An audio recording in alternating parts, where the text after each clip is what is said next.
دین تھا نہ ایمان تھا۔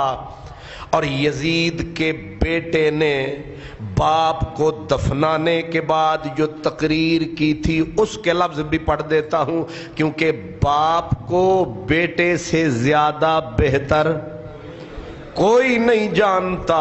اس کے بیٹے نے جو خطبہ دیا تھا باپ کے مرنے کے بعد، اپنے تخت کو سنبھالنے کے لیے جب اسے لایا گیا، اس نے کہا پہلی بات تو یہ ہے کہ میرا باپ کانا ابی کانا یزید غیر اہل لہو، میرا باپ اس تخت کے قابل ہی نہیں تھا۔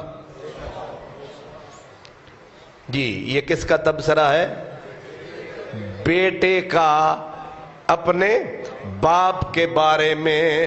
13ویں 14ویں صدی والوں کو کیا پتا کہ یزید کیسا ہے، پتر تے گھر چ رہندا ہے۔ دوسرا اس کا تبصرہ، اس نے کہا سارا رہینن بذنوبہی فی قبرہی، میرا باپ اپنی قبر میں گناہوں کی پکڑ میں ہے۔ تیسرا جملہ اس کے خطبے کا، اس کی تقریر کا، سپیچ کا یہ ہے، اس نے کہا پھر یہ کہہ کر ثم بکا، پھر وہ رویا۔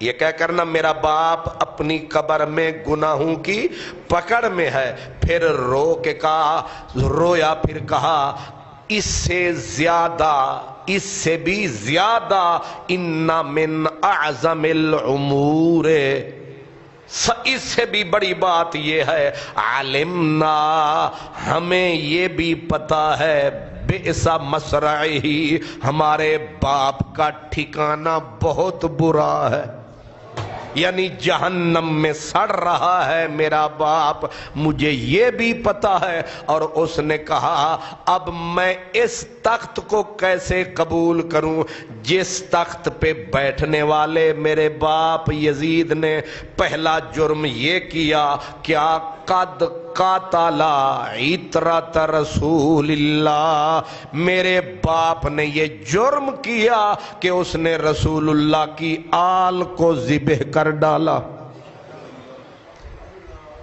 دکھ یہ ہوتا ہے کہ سنیوں کے مفتی کہتے ہیں جی وہ کتابوں میں ہمیں ملا نہیں کہ یزید انوالو ہے، تو یہ کیا ہے؟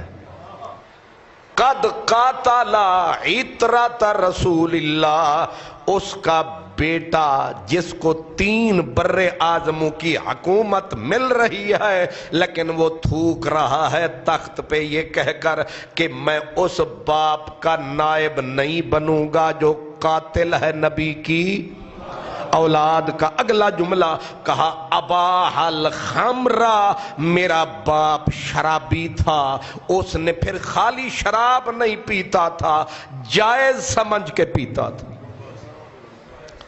ایک ہے حرام کھانا، ایک ہے حرام کو حلال سمجھنا، دونوں میں فرق ہے۔